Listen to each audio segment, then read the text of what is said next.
오늘 말씀의 제목 함께 읽어보겠습니다. 시작. 사랑. 사랑. 되게 우리가 흔히 다 알고 있는 주제죠. 저는 요즘에 나는 솔로라는 프로그램을 보고 있습니다. 처음에는 다 아시죠? 어떤 프로그램인지. 왜 이런 프로그램을 만들었나 싶었는데, 그러니까 왜냐하면 뭔가 부자연스럽고 좀 인위적이라고 해야 될까요? 좀 개인적으로 좀 자연스러운 걸 좀 추구하는데, 근데 이제 이런 걸 보니까 처음에는 뭔가 다 짜여진 거 아니야? 약간 이런 거 있잖아요. 뭐 그런 생각 때문에 좀 부정적으로 봤습니다. 근데 요즘에는 이게 시간이 지나면서 생각이 좀 바뀌었어요. 어떤 생각이냐? 그러니까 제가 볼 때는 인위적이고 뭔가 이게 부자연스럽지만은 이렇게까지 사랑을 쟁취하려고 하는 사람들을 보면서 사람이 본능적으로 사랑을 원하는구나. 그러니까 그 사랑의 종류와 어떤 그 모양은 좀 다르겠지만은 인간은 사랑을 원하는구나. 이것을 좀 알게 됐습니다. 네, 프로그램을 보면은 그 사람마다 사랑을 표현하는 방식이 좀 다릅니다. 그렇죠? 어떤 사람은 굉장히 저돌적으로 사랑을 표현해요. 그러니까 상대방이 어떻게 받아들이든 그건 중요하지 않고 내 마음을 표현하는데 아주 중요한 이슈를 갖고 있는 사람이 있습니다. 또 반대로 어떤 사람들은 상대가 어떻게 받아들일까 이런 걸 고민하면서 뭔가 편지도 쓰고 작고 소소하게 자기의 사랑을 표현하는 방식이 있다라는 거예요. 근데 또 이제 중요한 건 받는 사람의 방식도 중요하잖아요. 이 받는 사람의 방식과 주는 사람의 방식이 주파수가 맞지가 않으니까 이 결론에는 좀 씁쓸한 결과가 나와요. 이 사랑이 이어지지 않는 그런 결과를 보게 됩니다. 이런 프로그램을 보면은요, 사실 우리가 원하는 사랑은 하나인데 그러한 내용들을 보면 사랑이 여러 개인 것처럼 보이느라는 거예요. 각자마다 사랑의 이 정의가 다르기 때문에 또한 그로 인한 표현 방식이 다르기 때문에 서로의 사랑이 빗나가는 모습, 시청자로서 안타까운 마음이 듭니다. 오늘 본문에는 무엇에 대한 이야기를 하죠? 누가 봐도 사랑에 대한 얘기합니다. 수많은 정의와 실체에 대해서 오늘 성경이 사랑이 무엇인가 이렇게 자세하게 표현하고 있다는 겁니다. 그중에 사랑의 수많은 정의 가운데 공감이 되는 게 있어요. 그게 바로 뭐냐면 오래 참고 친절하고 무례하지 않으며 자기의 유익을 구하지 않는다라는 이 사랑에 대한 성경의 표현. 여러분 동의하지 않습니까? 제가 생각해도 사랑은 이런 거고 사랑은 그래야 합니다. 아마도 성경이 말하는 사랑의 정의에 우리는 모두가 고개를 끄덕일 겁니다. 그래, 사랑은 그래야지. 이게 사랑이지라면서. 그런데 우리가 꿈꾸는 사랑과 그러니까 우리가 현실에서 느끼는 사랑과 성경이 정의하고 있는 사랑에는 어쨌든 갭이 존재한다라는 거예요. 소리 조금 더 올려주세요. 어떤 갭입니까? 그러니까 사랑의 정의가 다르다는 게 아니에요. 우리가 생각해도 사랑은 오래 참고 온유하고 무례하지 않고 나의 유익보다는 내가 희생으로 모두의 유익을 구하는 것. 이게 사랑의 정의예요. 그런데 성경이 말하는 사랑과 우리의 사랑이 틀린 점은 뭐냐면은 우리가 이 사랑의 수혜자가 되어야 된다라는 거죠. 성경은 이 사랑이 우리가 공여자가 되어야 된다고 말을 하는 거거든요. 근데 우리가 원하는 건 뭐예요? 이게 사랑이 맞는데 이 사랑의 수혜자가 내가 됐으면 좋겠다라는 거죠. 연애 프로그램에서 마지막에 최종적으로 이 사랑이 이어지지 않는 이유도 저는 이것 때문이라고 봐요. 그러니까 사랑을 다 원하지만은 내가 사랑의 수혜자가 되고 싶지 공여자가 되고 싶지 않은 마음 때문에 그러니까 조금 더 나에게 맞는 조금 더 내 상황에 맞는 이런 마음이 크기 때문에 이 사랑이 연결되지 않는 거죠. 그럼 사도 바울은 왜 갑자기 사랑에 대한 이야기를 하는 걸까요? 여러분 우리가 고린도전서를 볼 때마다 기본값으로 설정해야 된다는 하나의 이슈가 뭐라고 했죠? 분열이라고 했죠. 분열, 다툼. 이 배경 위에 고린도 이 전서는 다 쓰여진 거예요. 근데 그런 배경 속에서 지난주까지만 해도 은사에 대한 다툼이 있었잖아요. 그 다툼을 이야기하다가 갑자기 13장에서 뜬금없이 사랑을 말한단 말이에요. 그렇죠? 그럼 그 이유는 뭘까요? 좀 뭔가 뜬금없지 않습니까? 그 이유는 뭘까요? 저는 이렇게 생각합니다. 이 부정적으로만 생각하고 있는 사람들의 시각을 환기시키기 위함이다. 그러니까 사고의 전환을 시키기 위함인 거예요. 여러분 인생에 어려움이 있을 때 뭐 여행을 떠나라 이런 동문서답 같은 이야기 들어봤죠. 근데 이게 동문서답 같지만 진짜 여행을 떠나면은 우리에게 나타나는 어떤 것들이 있어요. 그게 뭐냐면 사고의 전환입니다. 그렇죠? 그러니까 내가 복잡한 환경 속에서 잠깐 내가 떠나서 무언가를 뭐 바다를 보고 큰 자연, 경이로운 것을 보면서 내가 뭔가 이렇게 생각을 했을 때 사고의 전환이 생겨요. 그 전에 내가 골치 아팠던 일들이 그런 경험을 하고 나면 어떻게 되죠? 골치 아픈 일이 아닐 수도 있겠구나라는 어떤 마음의 넉넉함과 생각의 넉넉함이 생각난다라는 거예요. 이게 바로 시각의 환기, 사고의 전환 때문에 여러분 힘든 일이 있습니까? 잠깐 여행을 다녀오세요. 이런 얘기를 하는 거거든요. 오늘 본문도 똑같은 거예요. 분열에 대한 이야기를 하다가 갑자기 사랑에 대한 이야기를 하는 거는 부정과 분열적인 사고 속에 있는 사람들에게 그 사고의 전환을 싹 바꿔버리기 위함이라는 거예요. 너희들이 분열만 생각하지 말고 뭘 생각해라? 사랑을 한번 생각해 보라라는 거예요. 그러면 그 사랑 앞에 섰을 때 우리가 현재 가운데 있는 분열과 다툼들은 아무것도 아닐 수 있다라는 것을 말해주기 위함인 거죠.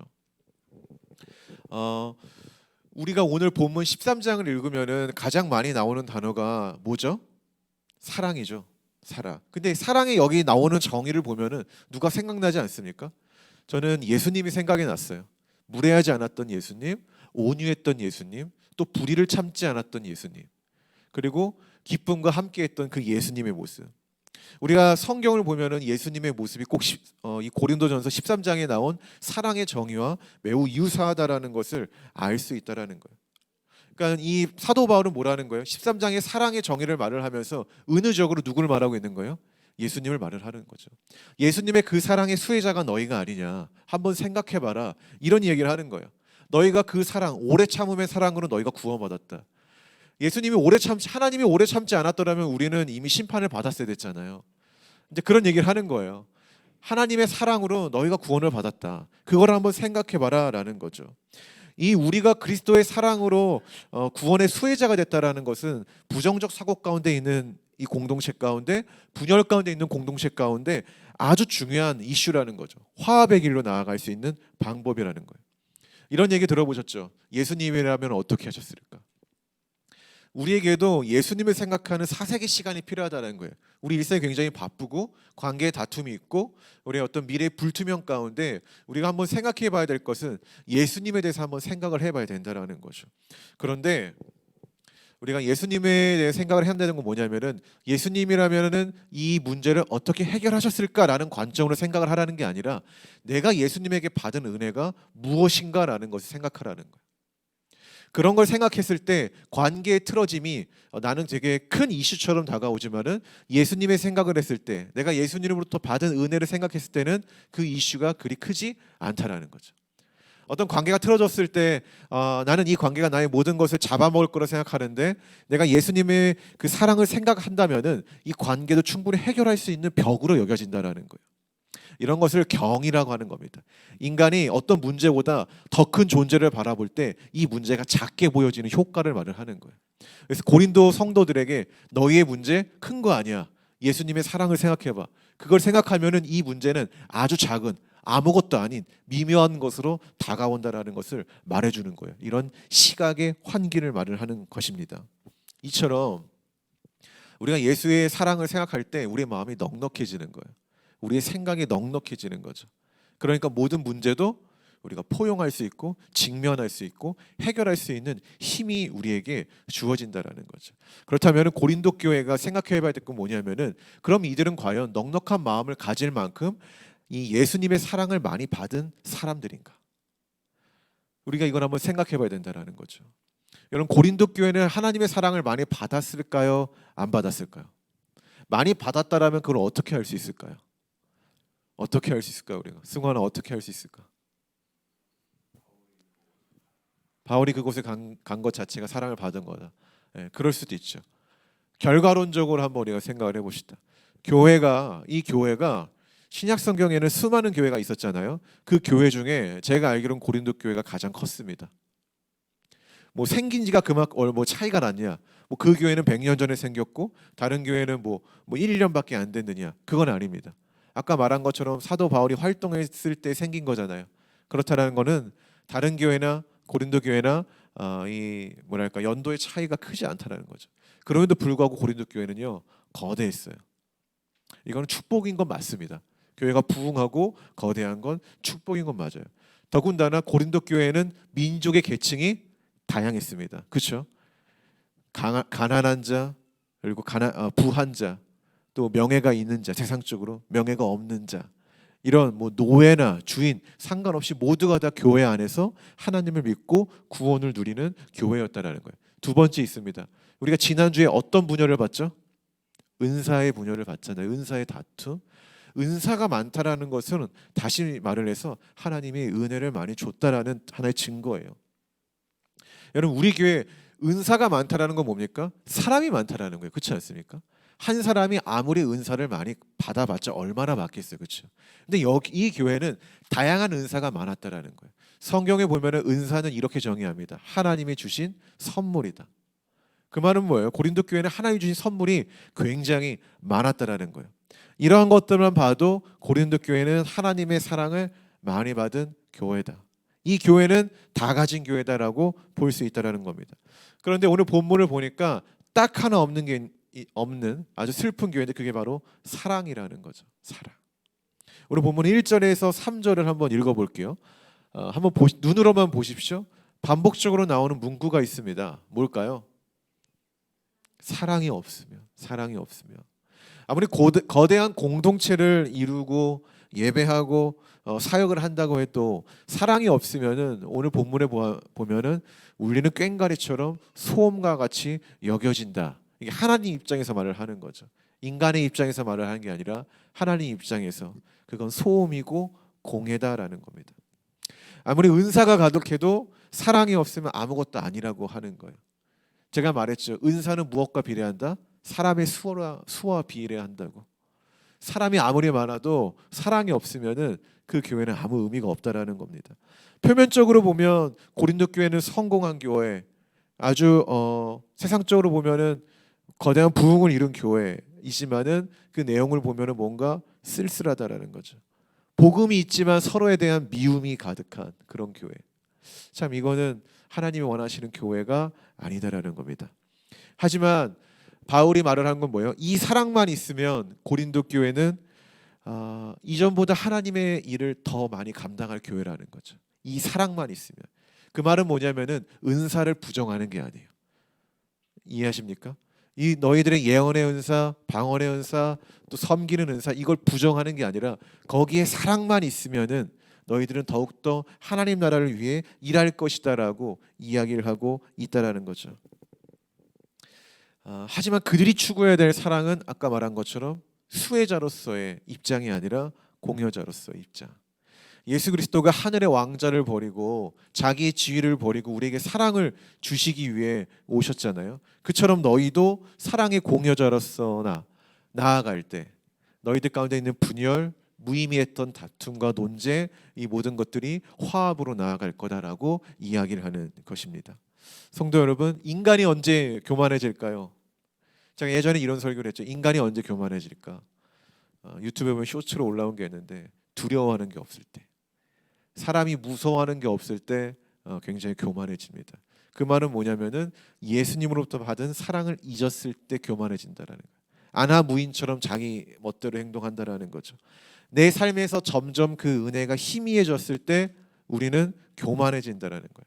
이 공식은 진리와 같습니다. 진리와 같아요.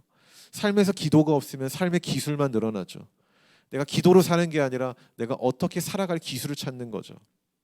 하나님 말씀을 듣지 않으면은 소음과 같은 사람의 말들만 내 귀에 난무하는 거예요.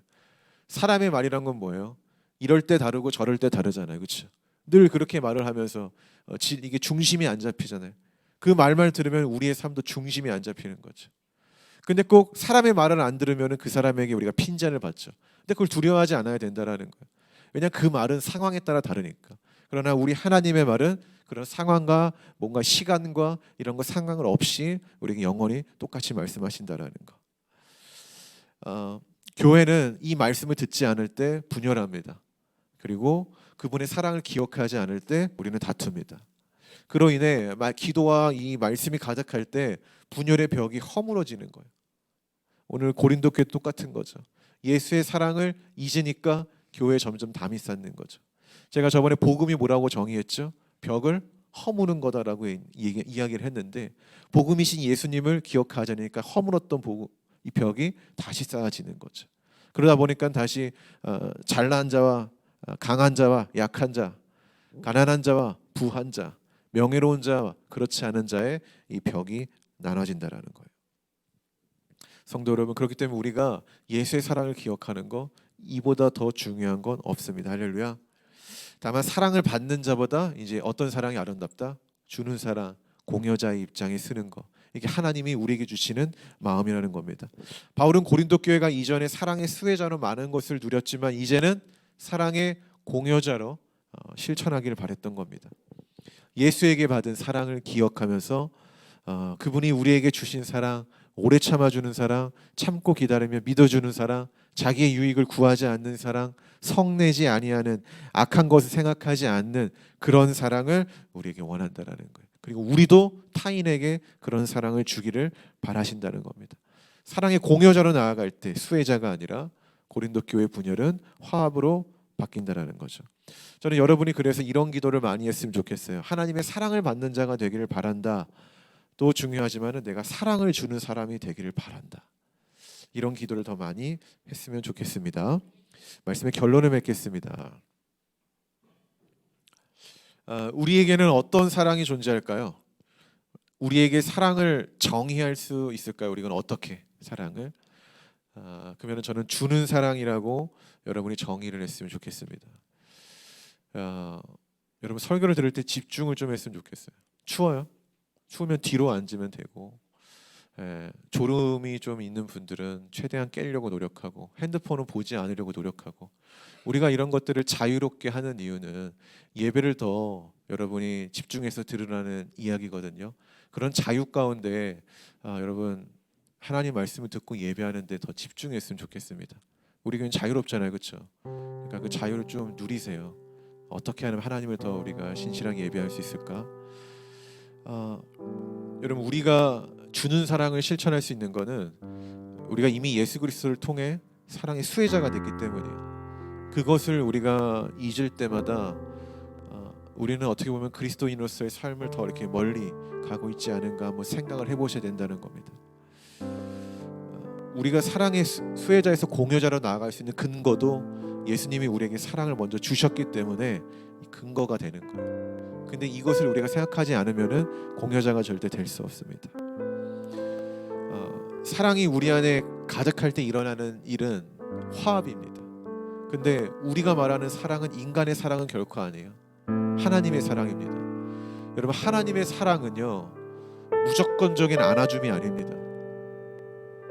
우리가 신약의 예수님을 그렇게 판단하는 경우가 많은데 요한복음 2장에서 예수님의 사랑은 이 책상을 뒤엎고 소리를 치는 사랑이었어요. 근데 그것도 사랑의 범주 안에 있다는 거. 왜 그랬을까요? 우리가 악한 길을 가니까, 우리가 자꾸 흑암의 길을 걸어가니까 예수님이 했던 호통의 사랑인 거죠. 이것도 사랑의 범주 안에 있는 겁니다. 또 반대로 그냥 무한히 나를 안아주는 사랑도 분명히 있다라는 거예요. 근데 중요한 거는 이 균형 잡힌 사랑을 우리가 잘 먼저 수혜자로서 받았을 때 공여자의 입장으로 나아갈 수 있다라는 거죠.